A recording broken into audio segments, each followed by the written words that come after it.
Olá, eu me chamo Priscila, sou professora de japonês e faço parte da equipe do programa Japonês Online. Esse é mais um vídeo da série Interpretando Frases. Aqui a gente seleciona uma frase, dos inscritos do canal e explicamos detalhadamente a frase, parte a parte, com o objetivo de trazer mais clareza em relação à língua japonesa. E hoje a dúvida foi enviada pelo usuário Sérgio Yamaoka e ele diz: como funciona a questão da pessoa dizer alguma coisa? Então a frase que o Sérgio mandou é: Joshi ga ippai nomou to ita. Então a dúvida do Sérgio é em relação a dizer alguma coisa, Dizer que alguém disse alguma coisa. Vamos então ao próximo slide para esclarecer bem essa questão. Vamos primeiro então ver o vocabulário básico, da frase. Temos então Joshi, que é a primeira palavra, que significa chefe, Chefe de uma empresa. Depois temos Ippai, um copo. Nomou, vou beber. Ita, disse. Primeiramente, então, a gente vai estudar aqui a estrutura toyu. Essa estrutura toyu, ela é usada para dizer que alguém disse alguma coisa, Por que que eu digo que é uma estrutura? Então, eu tenho a partícula to mais o verbo yu, que significa dizer. O to aqui funcionaria mais ou menos como que. Então, yu é o verbo dizer e o to seria o que. Então, disse que. Então, o que é uma estrutura? É quando uma ou mais palavras, ou uma palavra e uma partícula junta desempenha juntas uma única função. Então, quando a gente pensa algo como estrutura, fica muito mais fácil de utilizar essa estrutura, essa palavra, ok? Então, toda vez que eu quero dizer que alguém disse alguma coisa, eu sempre vou usar toyu. Então, a partícula to mais o verbo yu. Esse verbo yu, ele pode estar no presente ou não, A gente pode flexionar. Vamos ver, então, alguns exemplos usando a estrutura toyu.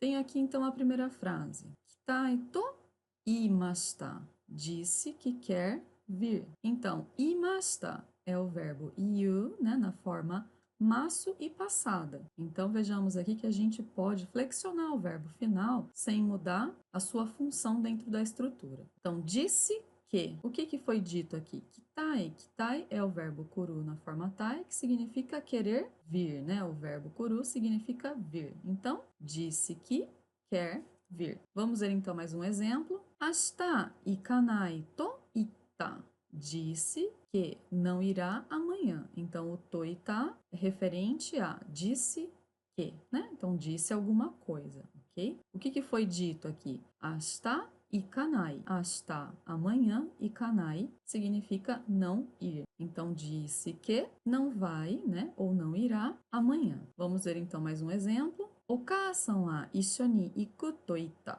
A mãe disse que vamos juntos, Então, toita disse que. Então, a estrutura disse que. Quem disse? Okasan wa. Então, a partícula wa aqui está indicando quem disse alguma coisa. Então, a mãe disse o quê? Issho ni iku. Então, issho ni significa junto e iku, ir. Então, a mãe disse que vamos juntos, ok? Então, esse é o uso da estrutura toyu. Então, para dizer que alguém disse alguma coisa, eu preciso usar a estrutura toyu. Lembrando que o verbo yu pode ser flexionado tanto em tempo, Você pode falar no passado como no presente, e também quanto à sua formalidade. Ele pode estar na forma informal ou em formas mais formais, como a forma maço, ok? Para continuar o entendimento da frase, vamos então para o próximo slide. Então, eu tenho aqui Joshi ga. Então, a primeira palavra é Joshi ga. Então, Joshi significa chefe, Ga indica o quê? Sujeito, Então, ga é uma partícula que indica sujeito, quem faz a ação. Então, Joshi ga. O chefe, qual ação que ele fez? Toita, ele disse. E o que ele disse? O que ele disse vem aqui entre o kako,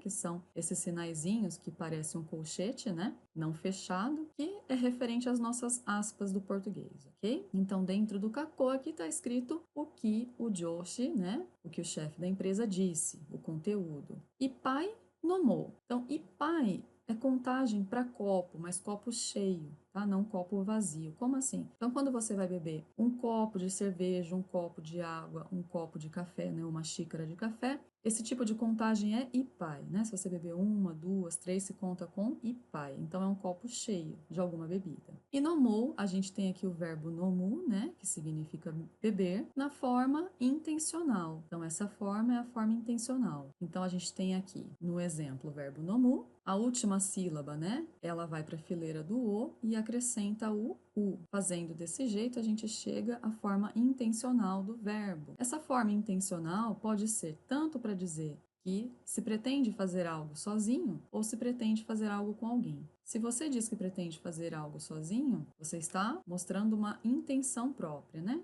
Se for com alguém, é convite. Então, como você vai saber que é um ou outro? Isso vai depender do contexto. Mas antes da gente ir à frase mesmo, vamos ver mais alguns exemplos do uso desse verbo. Então, por exemplo, eu tenho aqui o verbo kako, que significa escrever. Então, eu vou mudar ele para essa forma intencional. Então, a última sílaba vai para a fileira do o. Então, eu tenho kaku, vai ficar kako mais u. Então, kakou, ok? Que vai significar, dependendo do contexto, pretendo escrever ou vamos escrever, né? Ou vai ser uma demonstração da intenção de fazer algo ou um convite para algo. Depois, a gente tem iku, o verbo iku, que significa ir. Eu vou flexionar, então, ele para essa forma intencional. A última sílaba vai para a fileira do o, então vai ficar iko mais u, né? Então, ikou, pretendo ir, vamos ir. Esse vamos ir em português fica um pouco estranho, soa um pouco estranho, né? Porque se vamos ir, mas esse vamos inicial é no sentido de convite, né? Para indicar de forma clara a ideia contida nessa estrutura. Então, por ser uma tradução literal para explicar como é usada a estrutura,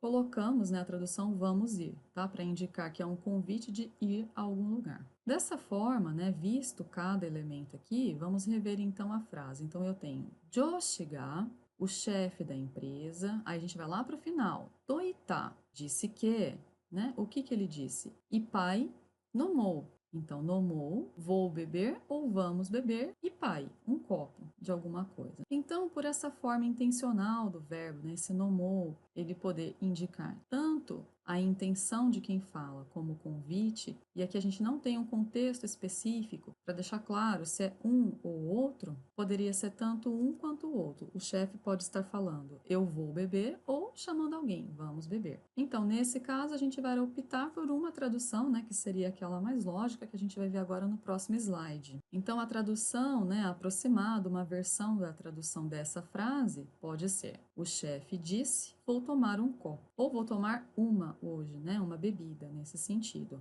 Então, essa é uma tradução aproximada porque a gente precisa de um contexto maior para ter uma tradução exata. E esse foi o vídeo de hoje. Espero que você tenha gostado. E se você tem alguma dúvida de uma frase que você está estudando no seu material ou em japonês que você viu em algum lugar, você pode mandar para a gente. É só você deixar a sua frase aqui no comentário. Lembrando de seguir alguns passos quando você for deixar a sua frase. Primeira, tente não criar sua própria frase. Depois, tente retirar essa frase de um contexto nativo. Por quê? Porque tem mais chance dela estar correta. Ok? E se for possível também, você dizer de onde você tirou essa frase, para a gente ter um contexto maior, né? Para conseguirmos, assim, uma tradução ou entendimento da frase mais exato. E por último, né, e muito importante também, deixe claro qual é a sua dúvida dentro da frase, né? O que especificamente você não entendeu. Então, esse foi o vídeo de hoje. Se você gostou, clica no gostei, se inscreve no canal para você poder receber novos vídeos, né, notificação de novos vídeos, e nos vemos em breve.